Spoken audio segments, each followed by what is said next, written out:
रामपुर गांव में रात के सन्नाटे में जब पूरा गांव सो जाता है और खेतों में हवा भी थम जाती है, तब एक आवाज आती है, एक औरत के रोने की आवाज। लोग कहते हैं अगर आपने उस रोते हुए आवाज की तरफ एक कदम भी बढ़ाया तो वो इंसान सुबह का सूरज कभी देख नहीं पाता।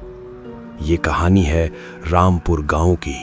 चारों तरफ फैले हुए लंबे खेत, दिन में हरे भरे और रात में काले, खामोश, डरावने। गांव में एक ही बात मशहूर की, रात के 10 बजे के बाद खेतों की तरफ मत जाना, क्योंकि वहां रोती हुई चुड़ैल रहती है। जो भी उसकी आवाज सुनकर मदद करने गया वो वापस कभी नहीं लौटा। इन्हीं दिनों गांव में आया एक शहर का लड़का, अमन। अमन को डर पर यकीन नहीं था। उसके लिए चुड़ैल, भूत सिर्फ अंधविश्वास थे।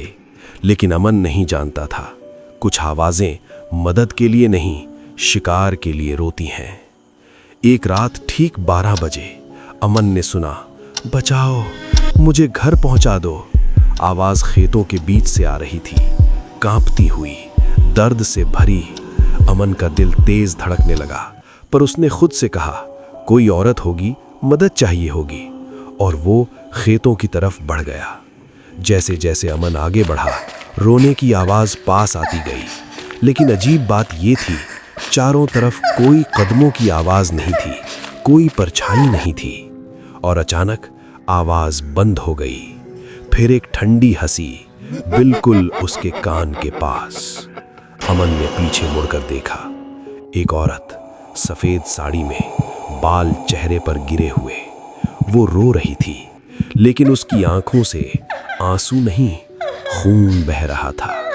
उसने धीमी आवाज में कहा, तुम भी मुझे छोड़कर चले जाओगे? अमन डर के मारे जमीन पर गिर पड़ा और तभी उसे सच्चाई दिखी। सालों पहले इसी औरत पर चुड़ैल होने का इल्जाम लगाया गया था। गांव वालों ने उसे इन्हीं खेतों में जिंदा दफना दिया था। वो चुड़ैल नहीं थी, वो शिकार थी। औरत की आवाज बदल गई, मैं रोती हूं ताकि कोई आए, क्योंकि जो नहीं आता वो बच जाता है। उसका चेहरा ऊपर उठा, आंखें काली, मुंह असंभव हद तक खुला हुआ।